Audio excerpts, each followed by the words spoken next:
Hello, and welcome to Andrew Broussard Watercolors. Today, we are going to do a watercolor study, or at least start a watercolor study, of a painting by Ivan Shishkin, which the painting was done in oils. Second half of the 1800s, I think.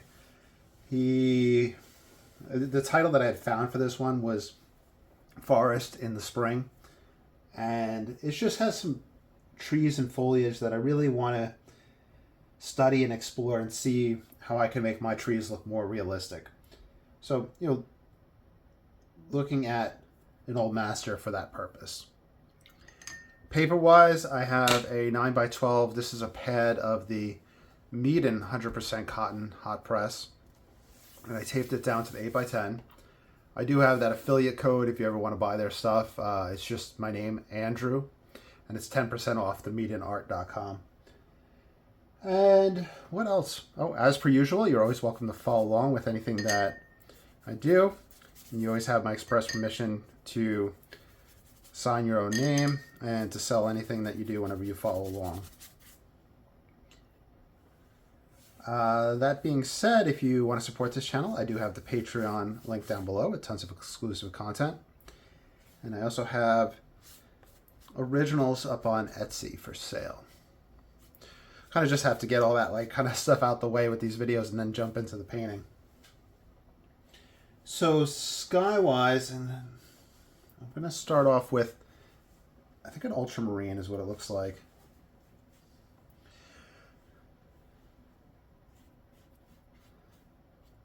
And Ivan Shishkin has such a great realism to it, and I've been really, I feel personally successful whenever I do study of his works, and that carries over into growing with my own personal painting. It's all part of the process. Here's a Naples yellow. I anticipate that mellowing out more when it dries.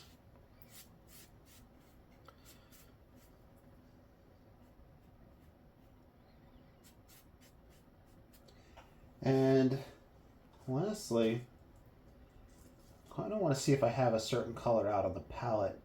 I have Rose of Ultramarine out on the palette. Maybe I want to try that. Which one is that? It's this guy right here.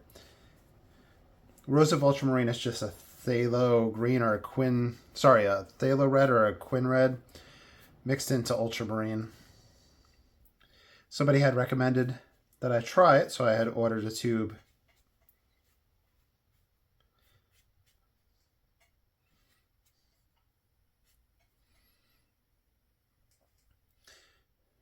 I feed a little wet and wet.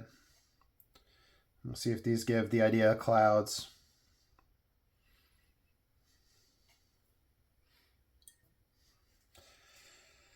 All right, land-wise, I'm just going to grab some yellow ochre.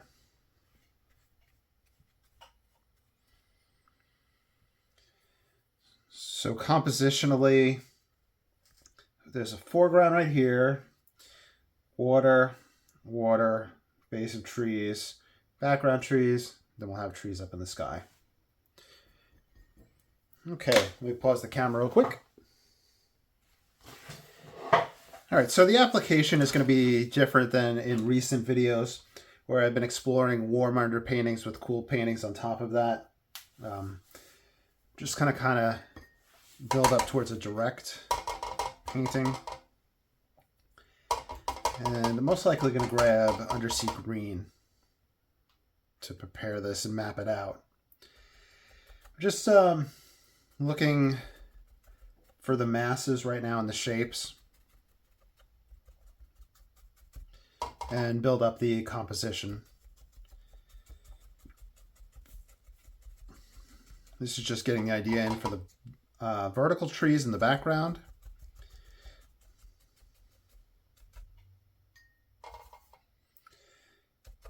We're going to have trees that come up on this side.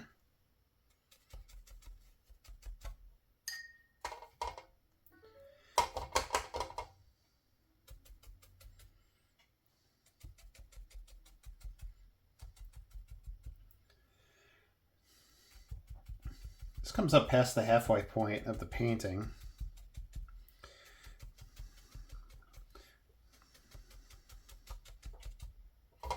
So I'll use that halfway point as kind of a marker for getting that composition in place.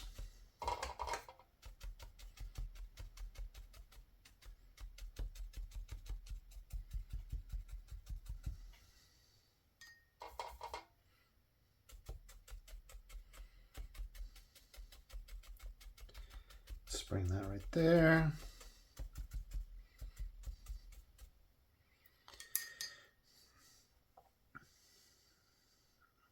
And I like to use rich green gold. I'm going to use that for the kind of mossy ground.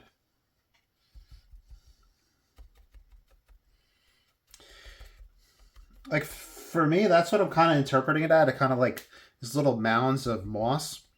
And I think that's it really gives the interior of a forest type feeling.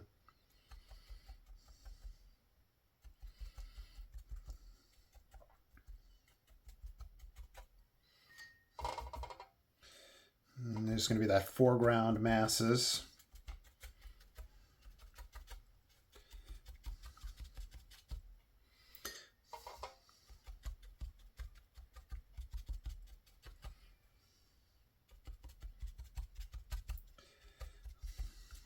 Okay.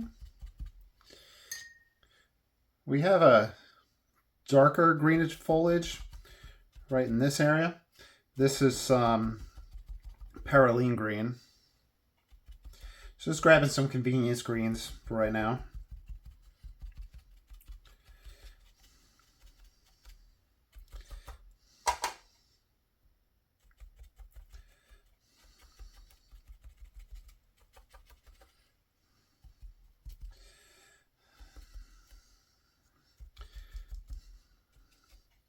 All right, so we have some ideas in place with that, which I'm pretty happy with. The water itself is very dark and very brown. So I'm going to grab some Van Dyke brown.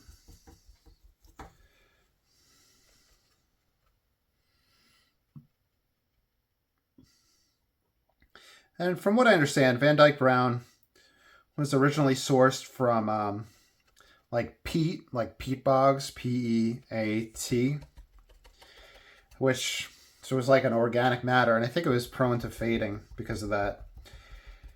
But I think this, and this is Daniel Smith's brand one, it's like a Castle Earth, so like it's a earth pigment.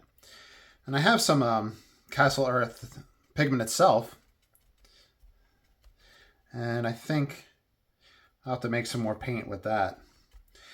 The paint making has kind of took a little background seat, especially with the holidays. Let's grab burnt umber.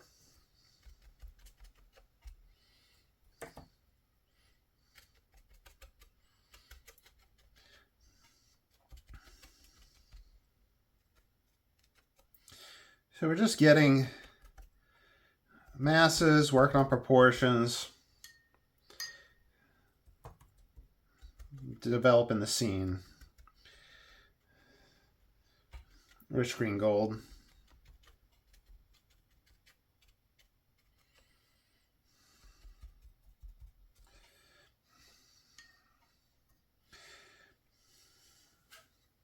This dark is also apparent in these background trees.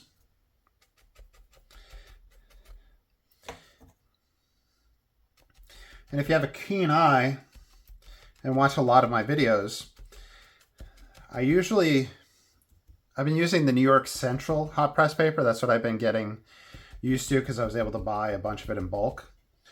But, you know, as a Median affiliate, Median sends me stuff. There's definitely a difference in the sizing between the two papers. And in the initial stages, this paper I think is sized heavier, so it looks a little bit more splotchy. But we're going to be building up on top of that. So hopefully we don't see too much of a difference later on. Let's see, where was I?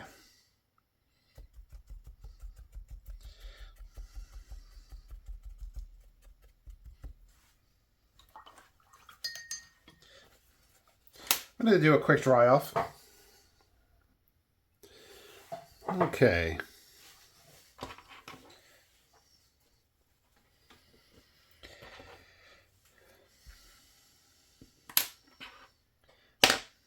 I'm debating messing with the sky.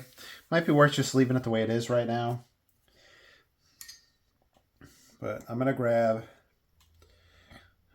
Van Dyke Brown and start mapping out some tree trunks.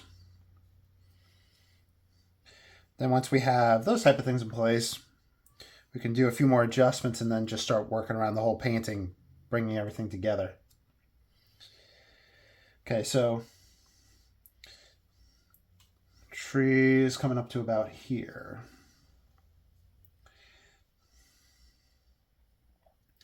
Now, I'm zooming in and looking at the tree trunks. They're not perfectly vertical. And as they come up towards the top, they kind of branch out. And that's something that I really need to start looking for and incorporating in my own. Move this over.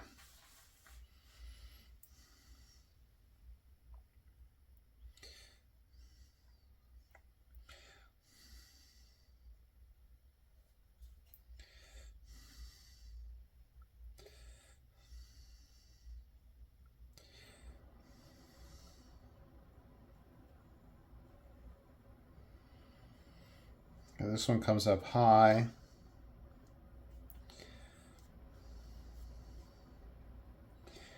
There's a thick one right here.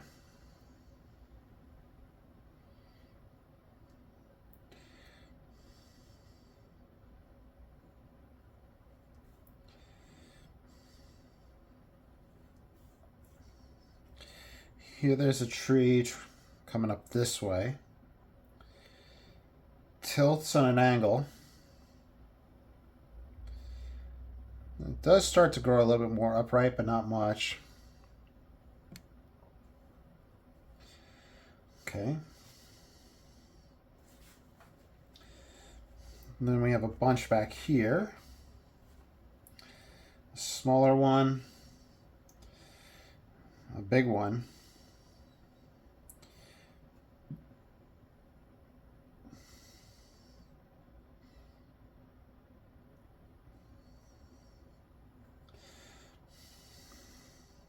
All right.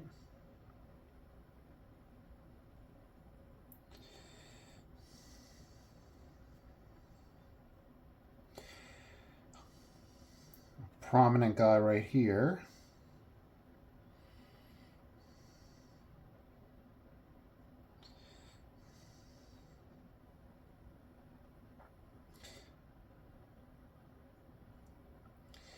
The one that sits back right about there. Okay, so that gives me some more idea.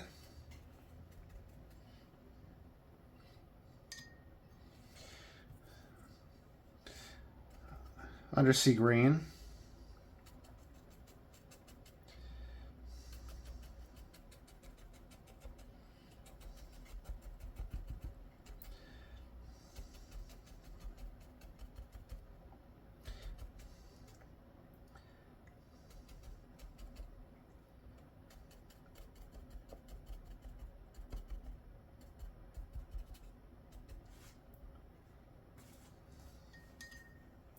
I'm going to grab a little bit of rich green gold first.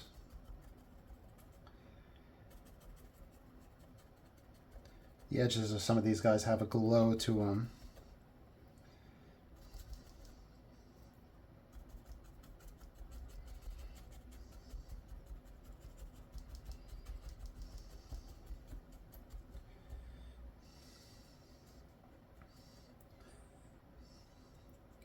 Let's see if this limited amount on the brush, and just dry brushing gently, what that might lead towards.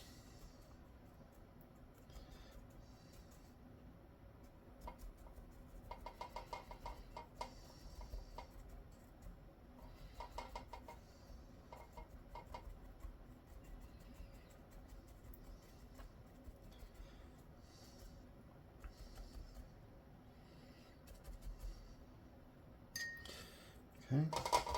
Still with the rich green gold.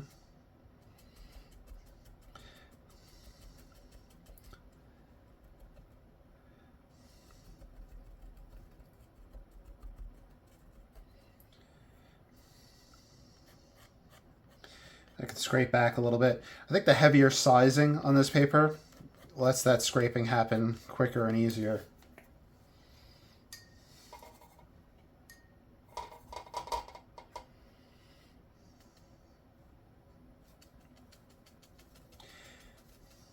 One thing I do recommend is picking a watercolor paper and kind of sticking with it. I find that like I'll experiment with different papers, and I've done that in the past. Then I'll find one that I really like, and I'll use that for about a year or two, before maybe procuring some other brand for cheaper, or just wanting a different tone, or etc. There's gonna be some of that glow I was talking about over here.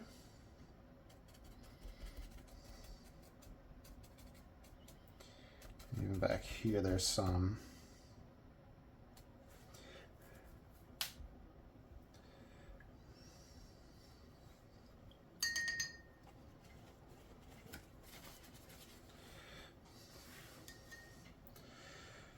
Here is nickel titanate yellow.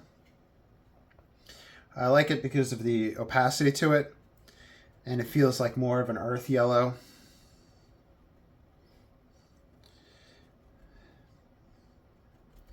And this is the mound of just kind of grass and moss.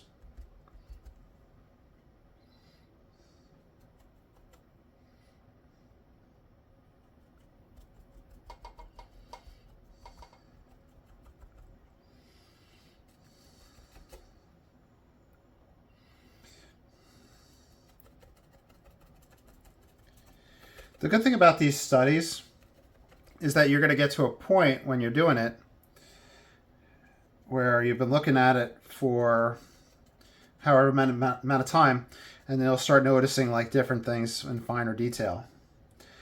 Things that you wouldn't notice the first time around looking at something.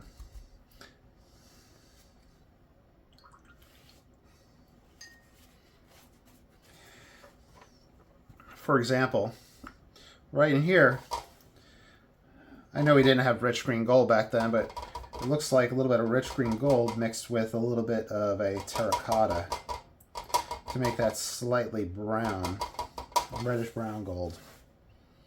Like something like that.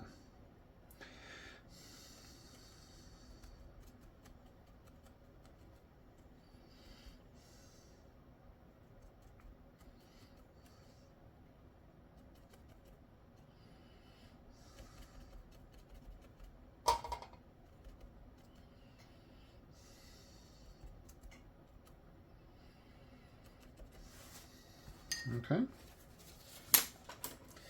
just going to switch brushes up for a little bit. This is Van Dyke Brown.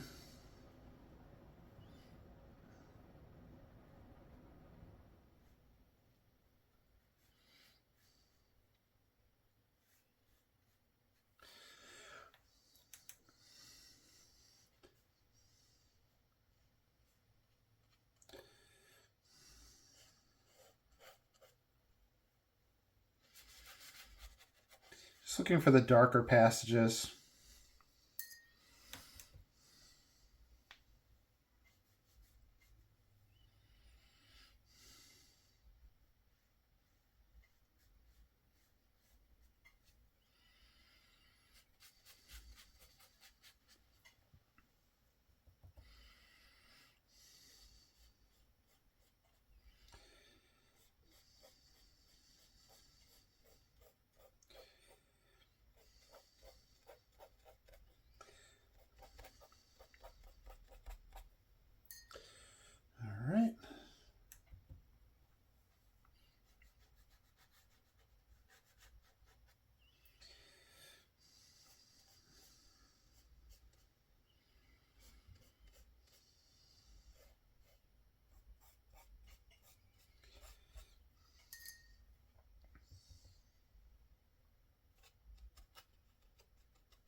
raw umber violet.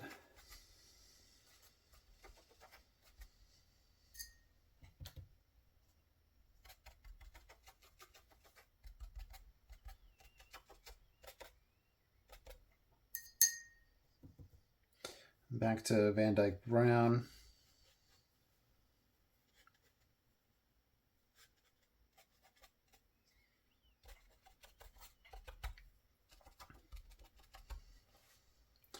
Okay, time for a quick dry off. All right, so I want to go back into these tree trunks. I grabbed a smaller brush just so I can kind of shape and control it better. And I am going with the Van Dyke brown, but I feel like that might be a little too dark. Or I'll at least look for the ones that are pretty dark first.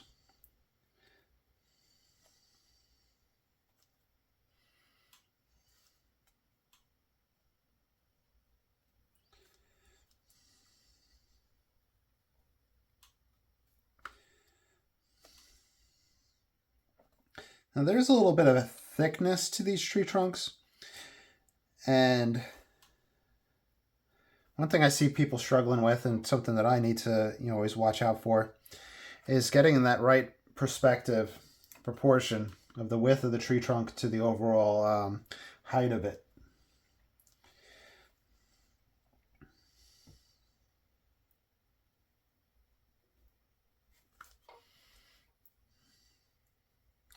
That's why you very rarely see me paint anything with a super wide tree trunk. So just feel like it's just off in general.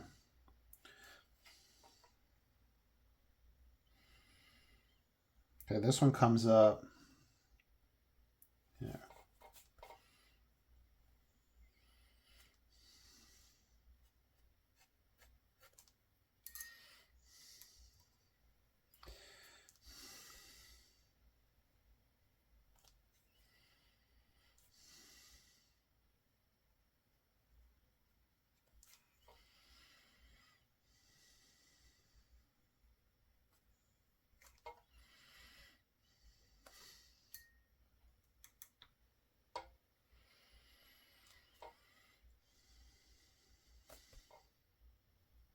All right.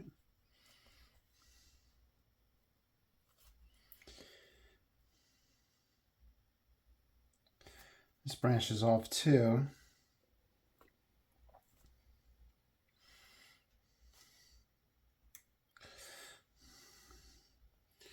You have this one. It kind of comes up on an angle like that. And then it curves back. This guy's pretty dark too.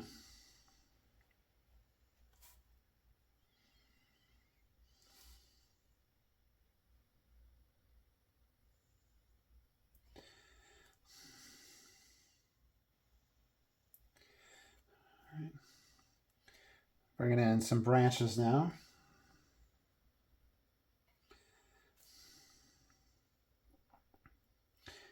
Each one of his branches seem to be unique.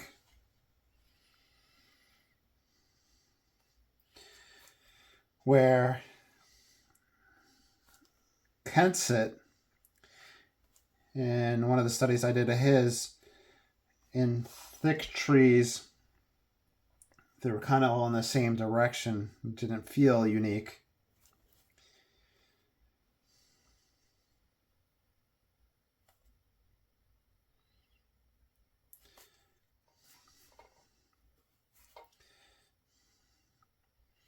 So this is one of the big goals of this study,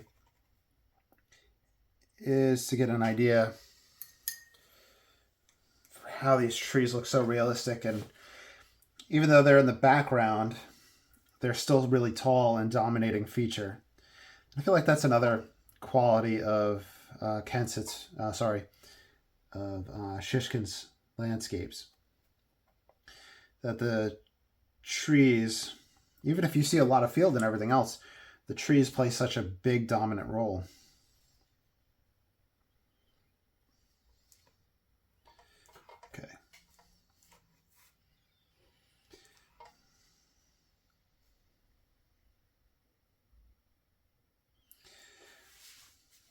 And there's a lot of trees that we just see glimpses of in the background. There's one right here.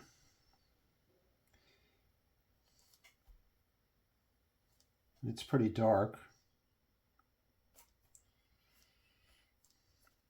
And I can see vertical lines to represent trees in here.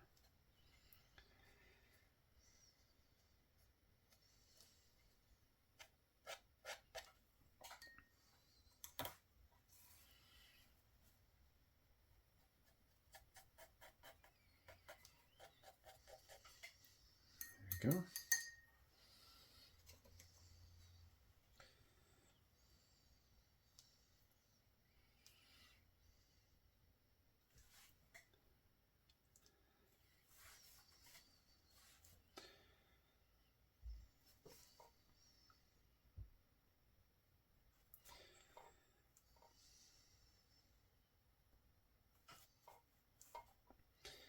And there's a lot going on.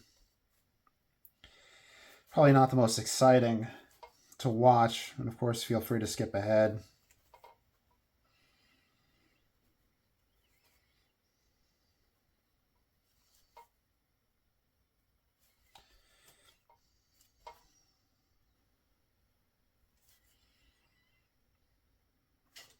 All right.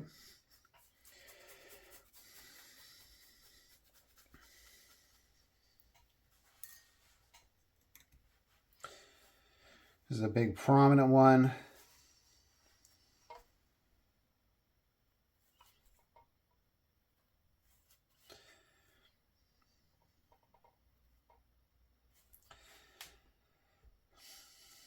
It's a struggle to get a thin enough line.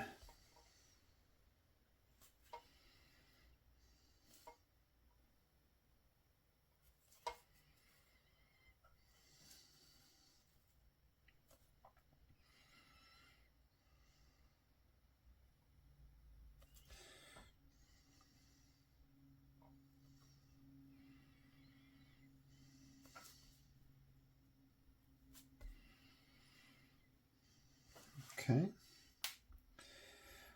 A lot of smaller trees coming up behind this guy. And I'll grab some of that.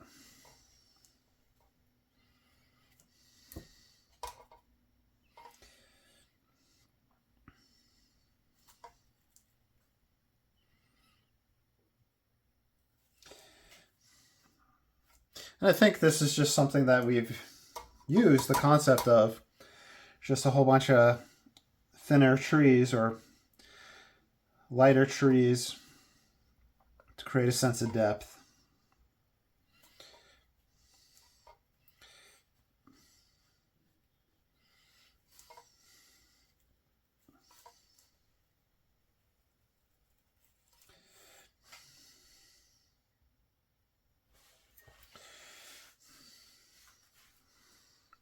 Kind of tempted to mix a little bit of a titanium gray into this.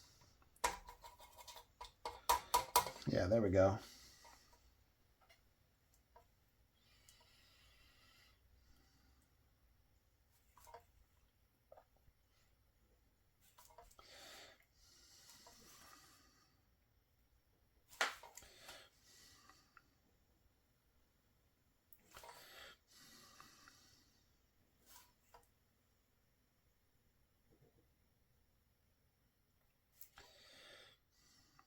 Okay.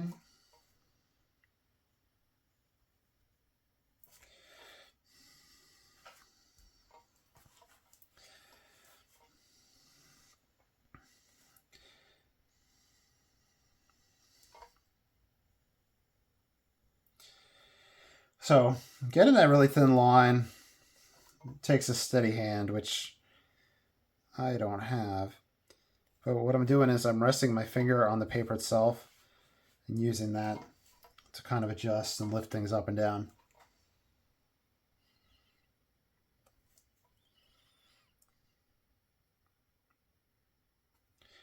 There's a branch that comes up this way.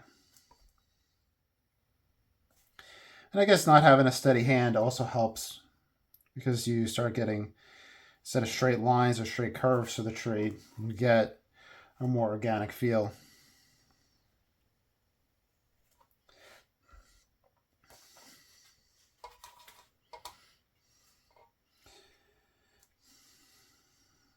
There's a lot of branches, tree trunks in the background.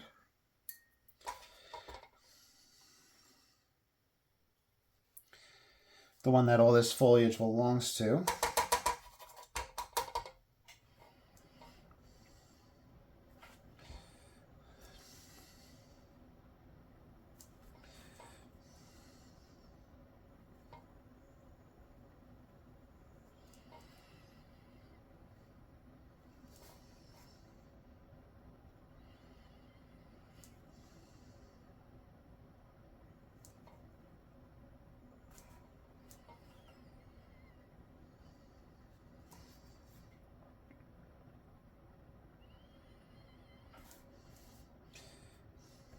This is more obscured.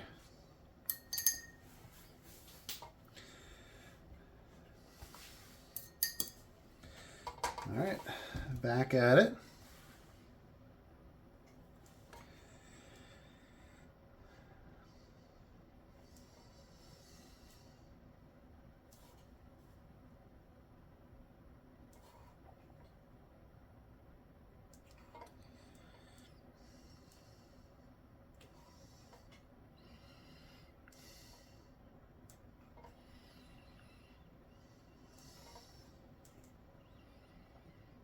Okay.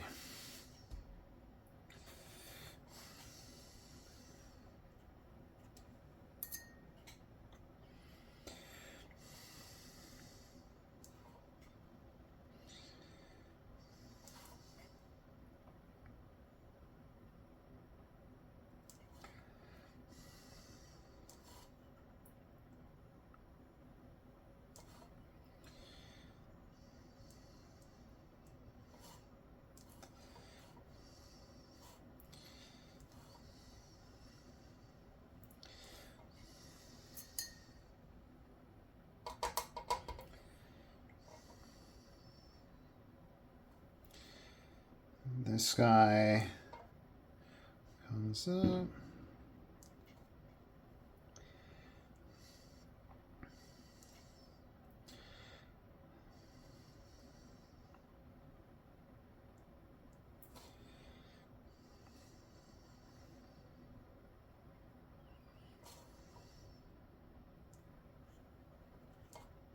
Apparently, Ivan Shishkin spent a lot of time outside studying trees and painting and drawing.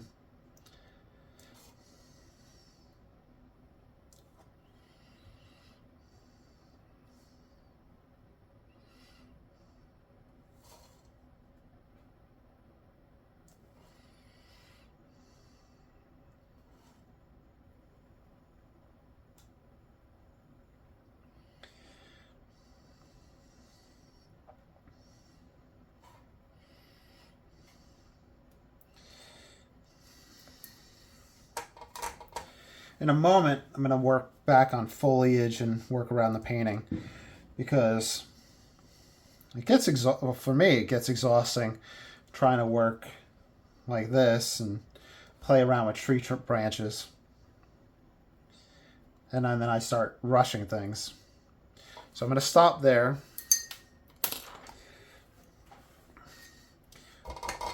I'm going to look at undersea green. I'm going to mix a little terracotta in there. It pushes a little brown side of things. I'm going to place foliage in, bring up back up higher the background trees.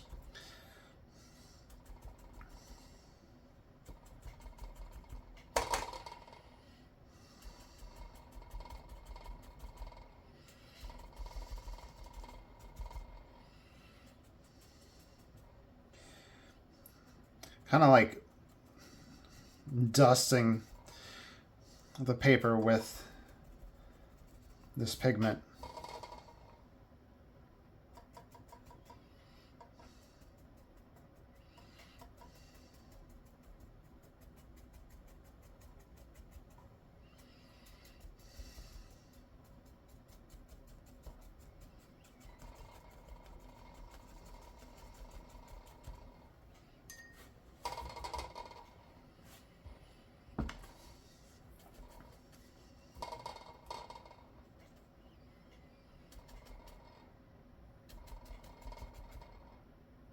And this group comes up a little higher.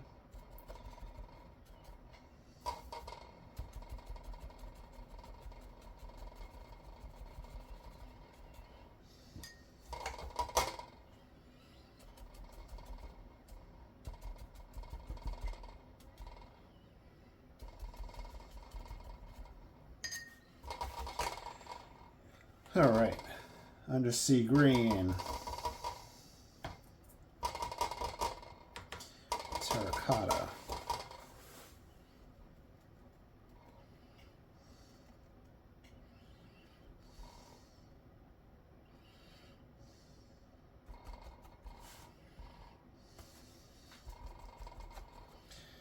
so that's that brownish reddish green.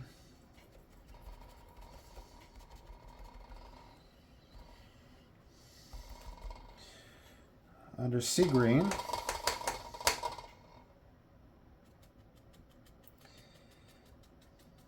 darkening up foliage, and also doing a little bit of negative painting with it in order to shape out some of the closer foliage that isn't dark.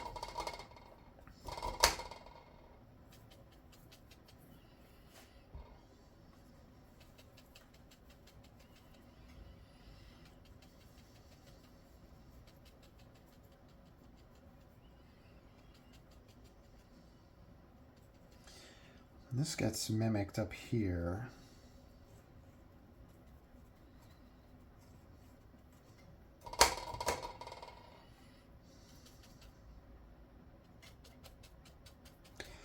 So big forest scenes like this, there's like a lot of interior stuff. At first, it feels a little daunting, but once you start mapping it out and going through it in that process and blocking things in, then it starts to fall in place and you're like, okay, I can work on this now. I can work on this now.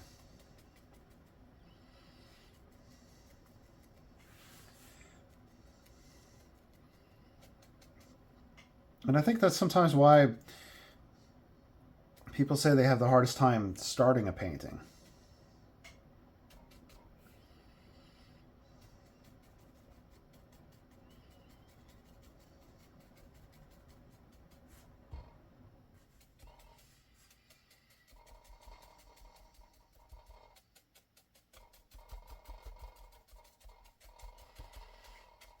And I'm using a lot of convenience colors. I think Ivan Shishkin would have been around the time period where the cadmiums and all those were already on the market. But I don't know how it was with Russia. It's like, I know he went to a traditional school. Not sure if he went to like Europe or stuff like that. But I don't know how soon they started using the newer colors in the academies, especially if they're doing traditional methods of learning how to paint.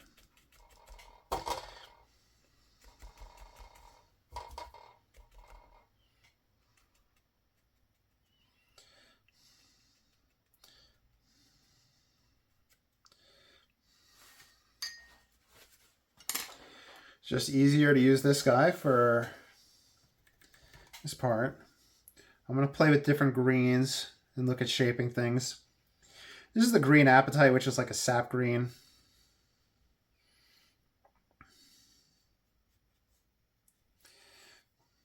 Might even throw some of the Naples yellows in there and see how that's working.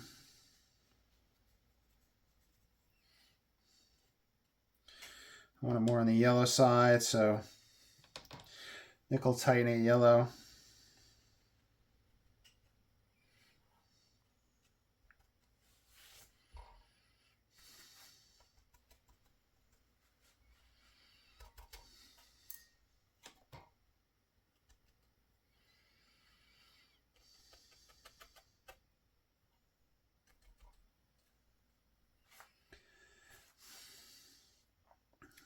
Like moss-covered rocks.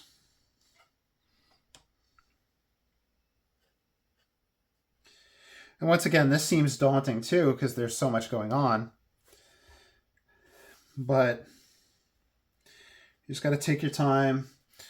I know that this isn't going to be the finished look for the rocks. This is just me starting and kind of dancing I'm doing it and then coming away from it, doing it and coming away from it.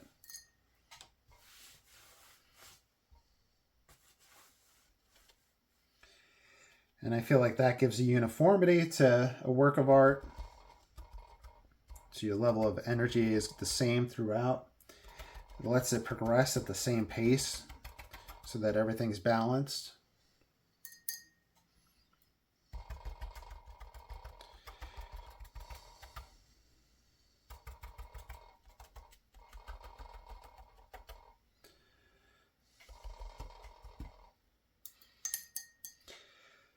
Undersea green.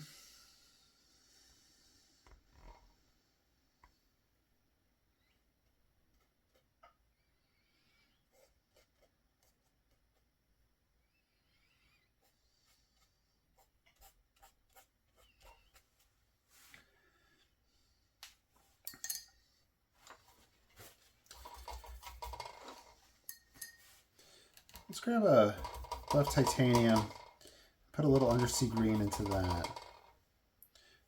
Because there's some rocks right here.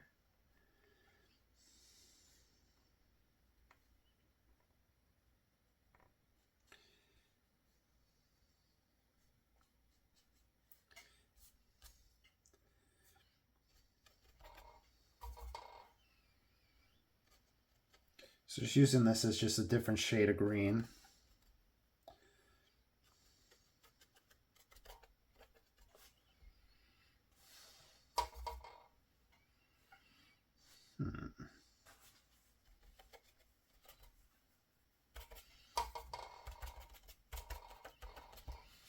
Okay, let me stand up for a moment and look at it from a distance.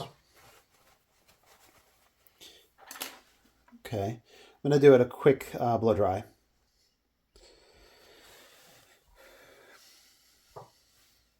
Okay, I want to build up my darks in the background. I'm also going to look for texture. I think I'm going to do the Perylene Green, Alizarin Crimson dark mix.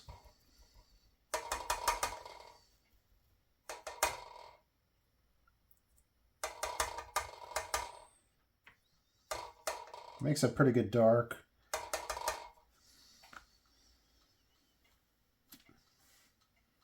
Let's see if I could splay it out some.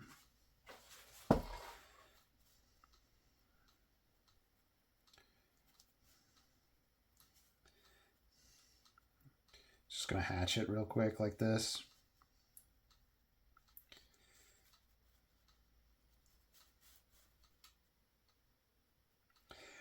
It's because the brush is really juicy and saturated right now.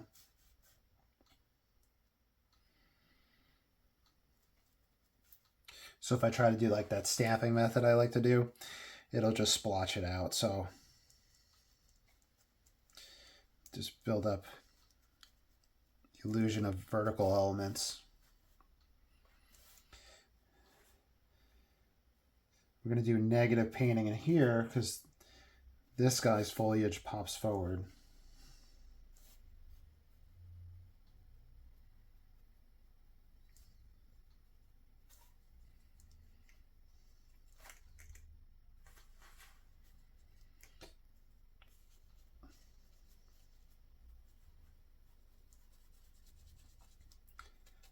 There we go.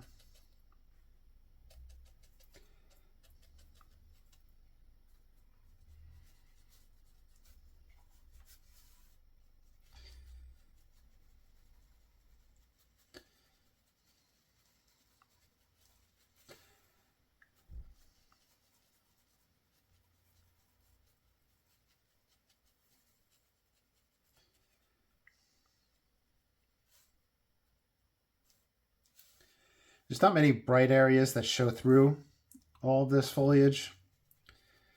So be wary and look out and look for those type of openings and see how they're working with everything else.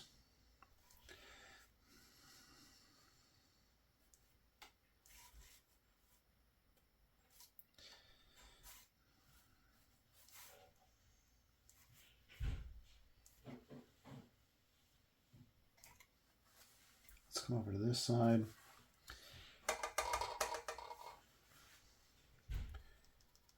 darken this background.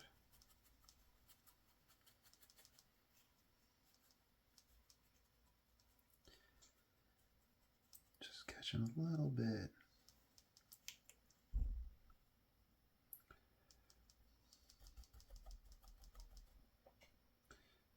Darkening the base.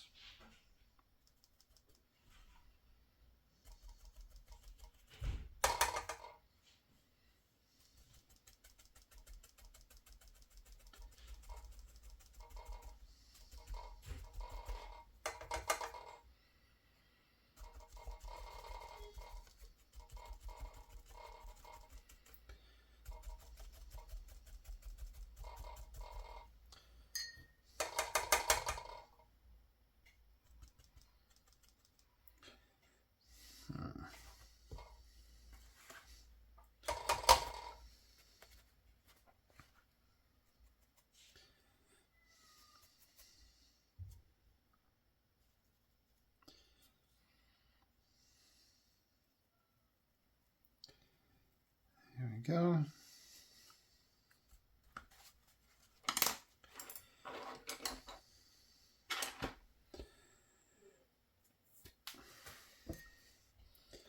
Van Dyke Brown, just to put this tree trunk in that I see right here, or the base of a bush.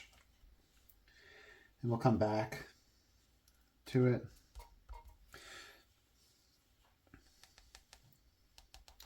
I'm going to look at shaping the shadows and the edges of these guys, but I don't want it to be so prominent. It's pretty blended in.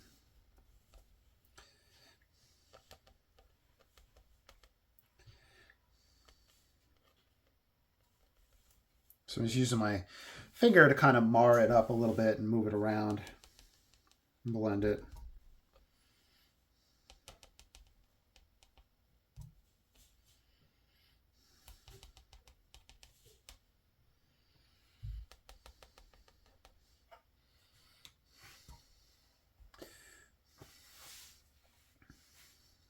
Okay.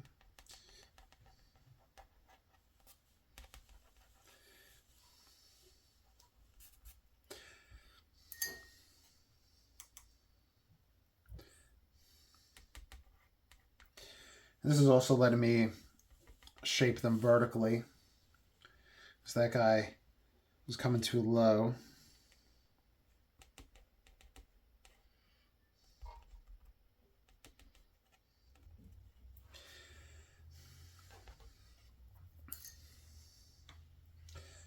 This is quite dark in here.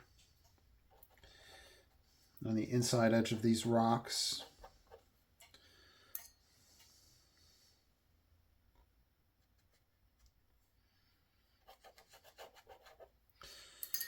I'm going to grab some raw umber.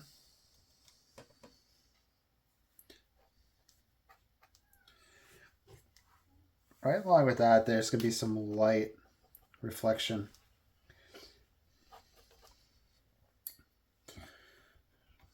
Burnt umber just to explore.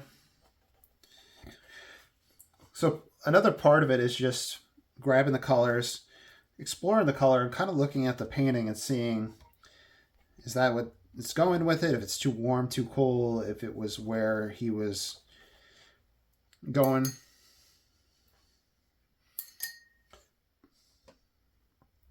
There are some vertical brush strokes in the water.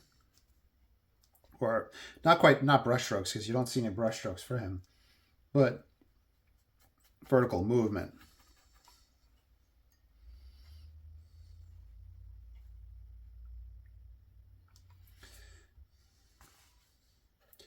But this is a study, and this particular painting has been one that I've wanted to study for a very, very long time. I think I've done pencil sketches of it.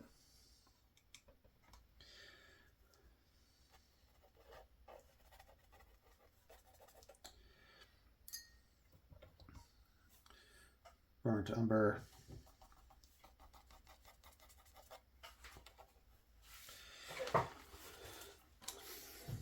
Looking at it through the camera.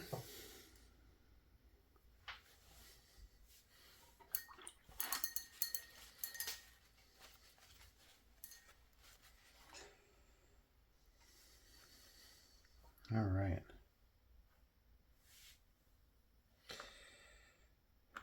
Let's go back in here.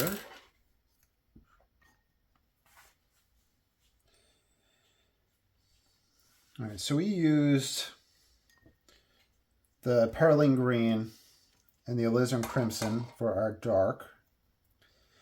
We had put some Van Dyke Brown in there as well. I'm going to go back to the Perylene Green mix. I'm building up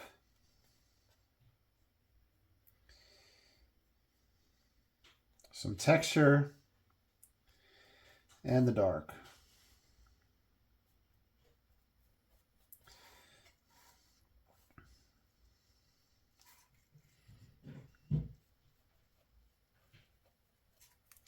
I think vertical lines or vertical strokes are the way to go.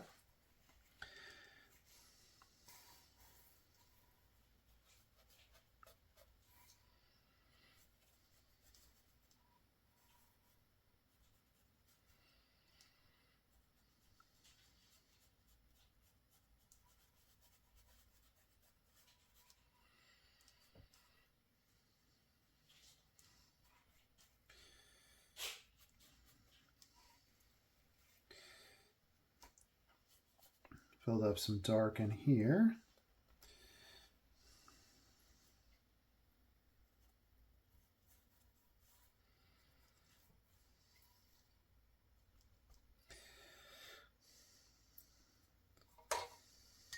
Mix a little undersea green into it.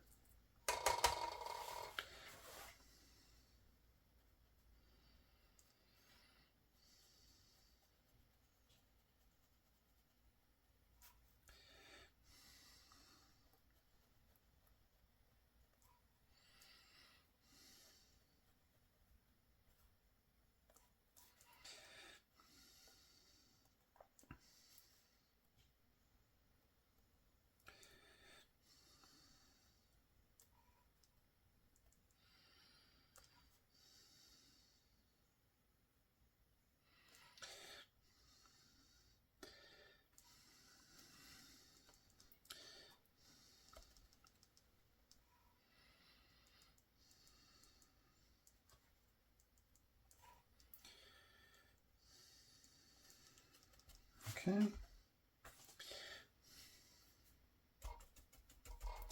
Darkening up in here.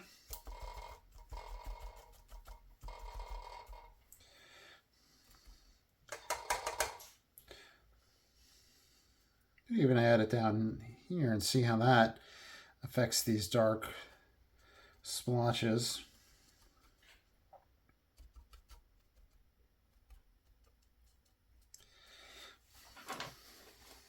All right, of course, another dry off. All right, I want to play with some yellows in this area. Let's go with Hansa Yellow Light.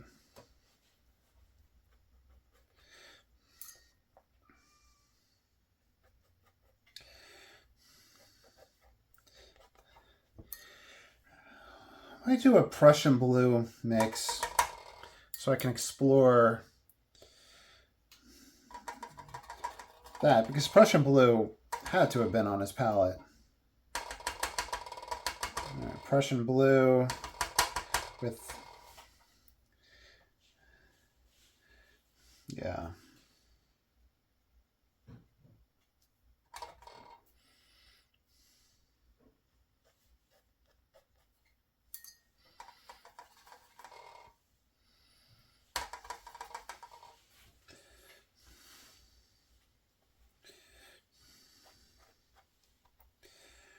Rock shapes.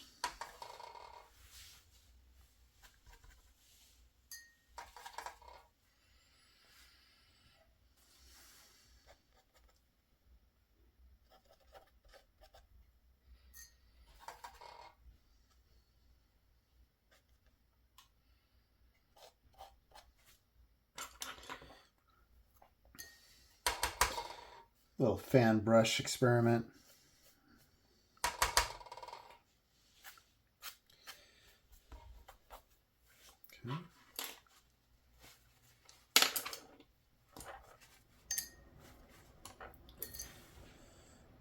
Nickel titanate yellow.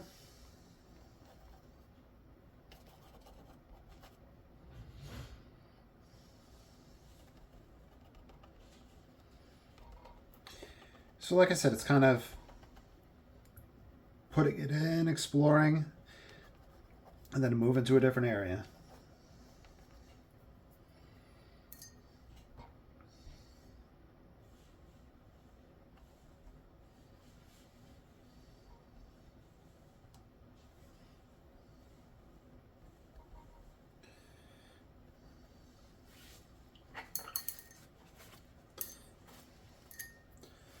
Van Dyke Brown. His edges are really clean.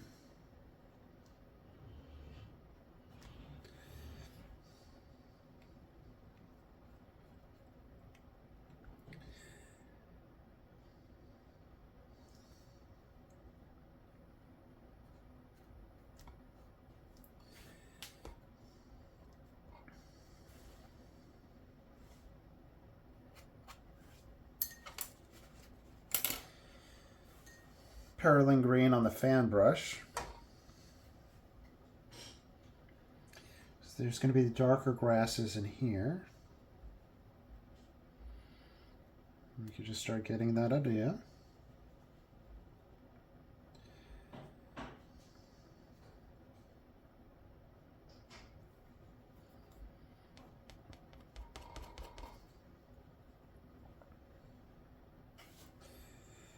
This painting is definitely going to take at least another session.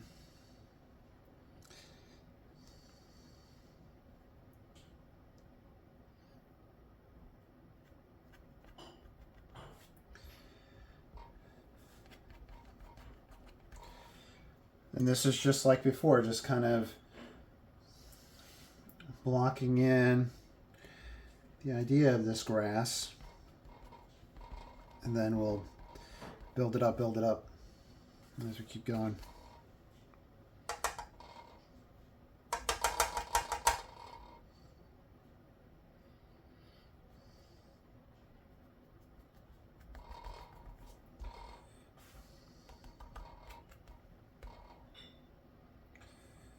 All right.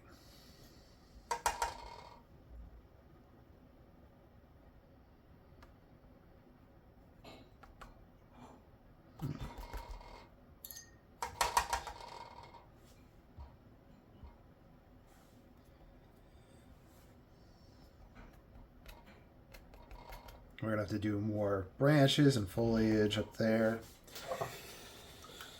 So a lot more to look forward to. All right, so we're an hour in. I'm going to stop the video here and I'll pick up with it in part 2. Hope you enjoyed. Please like, subscribe, follow. You all have a great day and take care.